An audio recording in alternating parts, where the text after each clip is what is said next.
everybody, Jack Dangerous here with another video, and welcome back to Film Review, Episode 2. Now, I know I said my next film review episode would be on Avengers Endgame, but then Spider-Man Far From Home came out. So, in this episode, this has kind of the same formula as the next episode with Avengers Endgame will, where it's going to be, first I'm going to start off with non-spoiler, and then I'm going to warn you guys when the spoiler parts come on. So, first spoiler warning is for anyone who hasn't seen Avengers Endgame yet, because even the non-spoiler part of this spoils the ending of Endgame. So, if you have not seen Avengers Endgame, even the trailer for Spider-Man Far From Home tells you to go watch Endgame before you watch anything about Spider-Man Far From Home. So if you haven't seen Avengers Endgame, go watch that, and, well, might as well watch Spider-Man Far From Home while you're at it. So, let's get into the non-spoiler part of this review. So, this movie takes place immediately after Endgame, and this is centered around what Spider-Man does after Iron Man dies, how he deals with it, the people he talks with. He confronts Nick Fury at points in the movie. There's this new guy. He comes off as a hero. His name is Mysterio. One of the characters from the comics. If you've ever read the comics, then you kind of know where this is going. But, anyways, yeah, that's all I'm going to give for the plot in the non-spoiler part of this review. The graphics in this movie, it depends on what part of the movie you're talking about. At the very beginning of the movie with the Iron Spider, obviously that suit's in this movie. I mean, it got given away in the trailers, but even at the beginning of this movie, the CGI for the Iron Spider suit was a little Like, you could kind of tell that it was CGI, but I'm letting that one slide because they had a lower budget than Endgame on this movie, so lower budget equals lower quality of CGI, and I get that. So, but I thought all the rest of the CGI is great, and I can't even talk about the effects anymore because of how big of a spoiler it is to this movie. CGI plays a huge role in this movie, but it's not like a Spider-Man 3 big role with CGI. You know, it's not like that much, and it's not like Star Wars Remastered CGI either. It's like fits, it works, especially with what characters are in the movie. And now, I thought the plot was good. I thought the character development was okay. I'm probably gonna have some nitpicks to this movie, like the pacing at the beginning of the movie was kind of slow. I mean, it picked up later on, but the pacing at the very beginning just seemed like it was kind of dragging on. But other than that, the movie was really good. I thought the story was amazing. I liked all the plot twists they were able to come up with. The mid-credit scene was awesome. I have to talk about that in this video. That's one of the parts that I cannot forget. There are a few things that I don't really remember too clearly about the movie because they're not really that important. Like, the first half of the movie kind of came off as irrelevant to me, if I'm being honest, but the second half of the movie was great. So, now we get into the non-spoiler part of this review. So, we open up, you have that scene that they showed in the trailer where it's Spider-Man talking to the crowd, the check comes out. The only difference is that Spider-Man is not in the Stark suit throughout the scene, he's actually in the Iron Spider suit.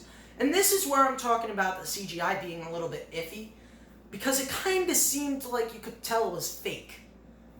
I mean, it's a minor nitpick. It wasn't that bad of CGI that it looked like it was a cartoon drawn on a piece of paper or anything.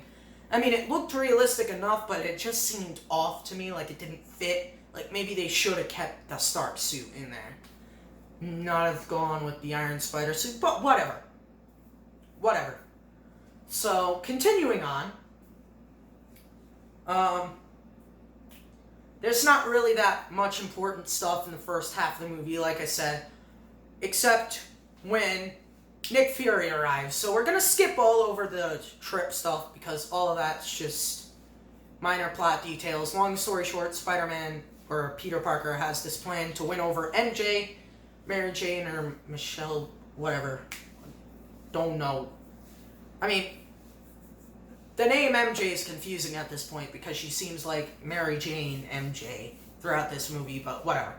So, Peter Parker has this plan to win over MJ. He's gonna go to the top of the Eiffel Tower and all of that.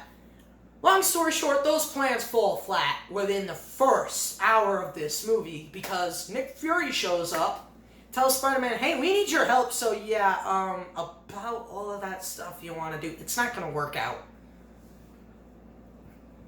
So, Spider-Man meets Mysterio because of the whole attack at the place, and that's when Nick Fury shows up and everything, gets Spider-Man into the place. They talk about how Mysterio claims that he's from an alternate dimension. We have all of that, and then we have these elementals. The fire elemental is the one that can destroy the whole planet. So, they've got to go after that now because they were able to take out all the others except that one. So, Spider-Man goes into a different suit because he doesn't want to give away his identity, which, you know, that's kind of Spider-Man's thing, is he doesn't want other people to know his identity. So he's like, there's one problem with that. If I leave this trip, people are going to know something's up. If I'm in the regular Spider-Man suit, people are also going to know something's up. Because they're going to be like, how is he here? So, Nick Fury takes care of that by, okay, new suit. And changes around Spider-Man's whole trip, so then they're in the place that they need to be in order for Spider-Man to fight this last elemental. So, Spider-Man and Mysterio team up. Mysterio's played off as this good guy throughout the whole movie. He's trying to save the world rather than how in the comics he was a villain of Spider-Man. They're putting him in as a hero instead of a villain. So, going onwards with this story, then we get to the part where now they're fighting the fire elemental. MJ gets caught in the crossfire. She's sitting there hiding in the corner. She finds this weird device with webbing on it. And they come up with a new name for Spider-Man. I forget what the stupid... Night Monkey. They came up with the Night Monkey instead of Spider-Man for that one. So, okay. That was actually kind of funny because it was Ned and his girlfriend who had gotten together previously in the movie were at the top of the Ferris wheel and they were stuck up there and they were trying to get Spider-Man to help them, and instead they called him Night Monkey. And actually that plays in earlier in the movie because when Spider-Man was trying to get MJ, Ned ended up getting a girlfriend and all that, and there's also this whole big plot line around the Stark glasses because Tony Stark gave Spider-Man the special pair of sunglasses that could do cool stuff. And on the bus, he targets this dude by accident and almost blows his whole bus up using drones because he decides to mess around with the AI and he was like, wait, nope, that's not what I wanted. So, yeah, that plays a huge role because of what happens later on in the movie. I'm only telling you the stuff that's important to the plot with this because this needs to be a quicker one than the Endgame one. Like, I'm trying to keep it 20 minutes or less. I'm trying to do a speed run through this movie, especially since I'm going to go in depth with the mid and post-credit scenes. So, then, after the Elemental gets defeated, then Mysterio and Spider-Man are sitting at a bar. Obviously, Spider-Man blipped out, so he's not really 21, so he's like, I can't have a drunk here, so I'm just going to have to sit here. So they sit there and talk, and then Spider-Man, thinking that he's not right to have the sunglasses, gives them over to Mysterio, and Spider-Man leaves, and that's when we get the huge reveal. Mysterio is actually a villain. He tricked Spider-Man into giving him the Stark sunglasses, tried acting like a good guy the whole way through, and made Spider-Man believe he was a good guy. So now he has the Stark glasses, so he can use all the Stark tech in the world, I guess. So now he starts making these drones that can give off holograms to make the elementals look even more realistic. So then there can be real collateral damage. because he wants real collateral damage, because he wants to save the world from an Avengers level threat. So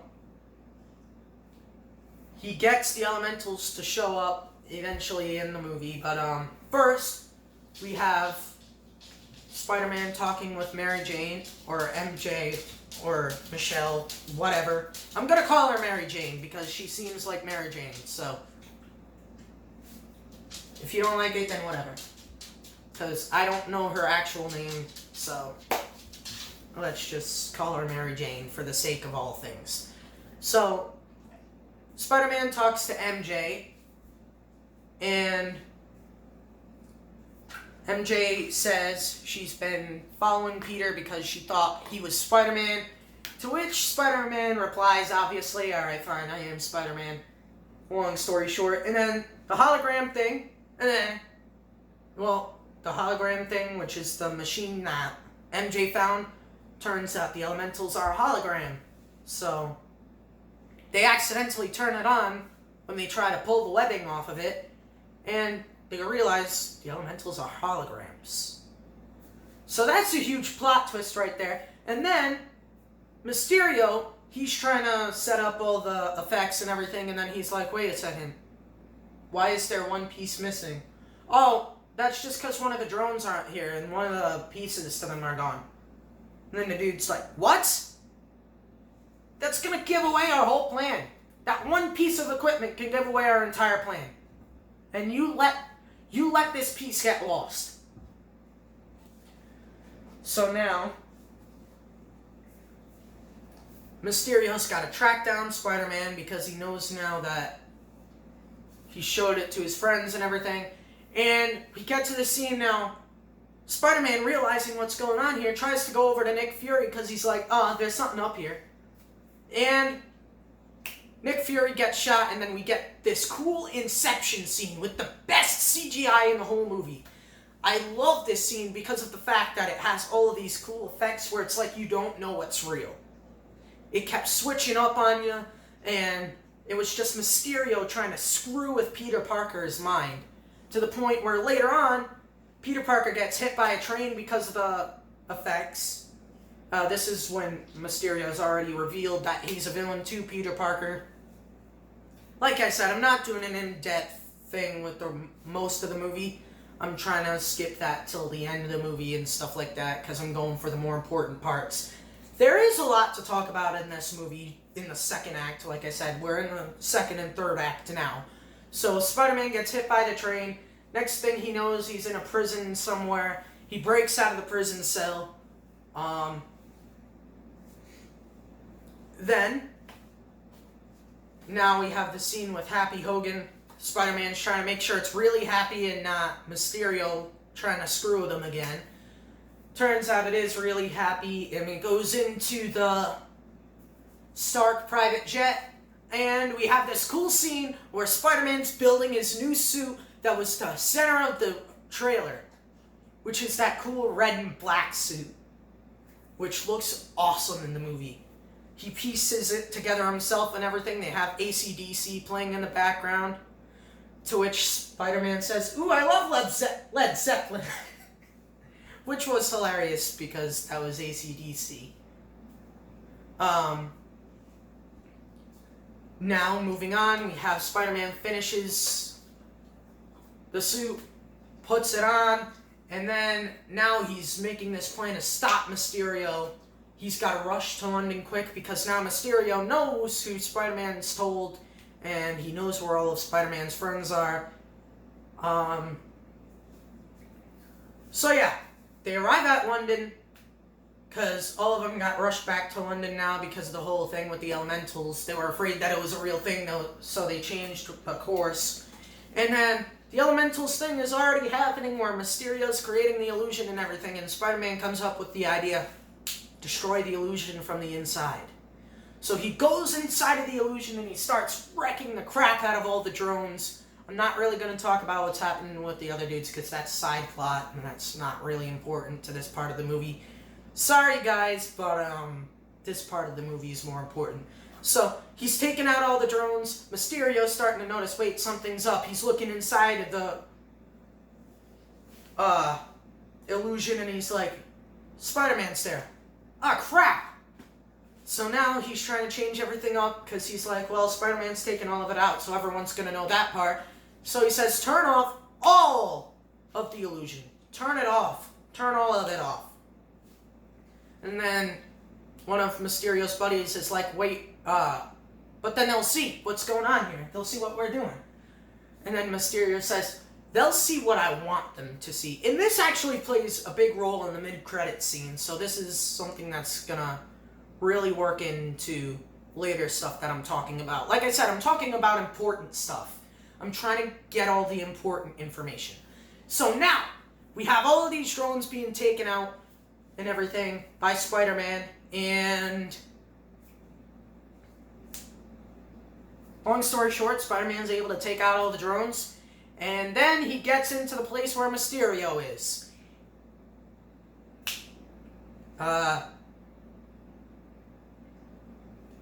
So yeah, then Mysterio dies at the hands of one of his own drones, because there's like a few drones left. And Spider-Man's able to use his Spidey sense to make sure he's not killed by the things. And then Mysterio dies. And we find out that MJ actually does like Peter. And now, let's get right on to the mid and post-credit scene, because that is the most important part of this video, and that's the most important part that I've been waiting to talk about. Alright, so now, let's head on to the mid and post-credit scenes of this movie. So, first we're going to talk about the very ending of this movie after the whole Mysterio thing happens. Mysterio's dead now, supposedly. And I'm saying supposedly because there's a few things that make me question that later on. So, Spider-Man takes MJ for a swing across New York. Long story short, we cut to the post-credit scene and MJ's like, never again. Because it scared the crap out of her. So, just as Spider-Man's about to leave Times Square, news comes on. And sure enough, it's a news story about guess who? Spider-Man.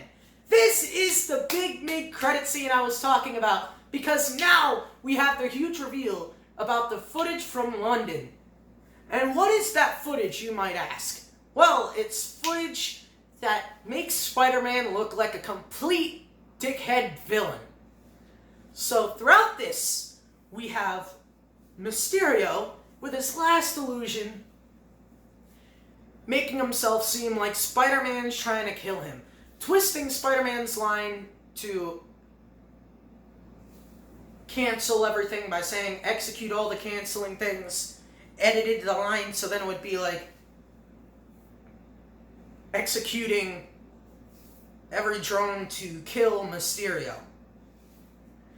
And then, big jaw dropper here, Mysterio says Spider-Man's real name is Peter Parker. And turns out the news station giving this information is none other than the Daily Bugle, hosted by none other than J.K. Simmons' own J. Jonah Jameson. This is my favorite scene of the whole movie. This is the scene that I am never going to forget from the movie, because this is the scene that shocked me the most. Now I'm thinking, what the hell are they going to do with the rest of the MCU? Then we get to the post-credit scene. For me, not as shocking. But still pretty cool. So, turns out that Nick Fury throughout this whole movie, and possibly throughout other movies too, was actually a Skrull. Well, okay then. Apparently Nick Fury's a Skrull. So, since he's a Skrull throughout this movie, we cut to the Skrulls talking to Nick Fury like, hey, yeah, we kind of screwed this one up. Everyone knows Peter Parker's Spider-Man now, and basically, I assume they recapped everything that happened in the movie to Nick Fury. So, then we cut to Nick Fury on the Skrull ship, and there's this funny scene where it looks like he's on the beach, but he's actually on the ship, taking a vacation, I'm guessing. And then cuts to black, and that's pretty much it for Spider-Man Far From Home. I know there's a few things I left out, but I left a few things out on purpose because, like I said, I don't want to give away everything for this movie, and not everything that I left out was important. So, thank you guys so much for watching. Please remember to like, comment, and subscribe. And I will see you all in the next video. This is Jack Dangerous, signing off.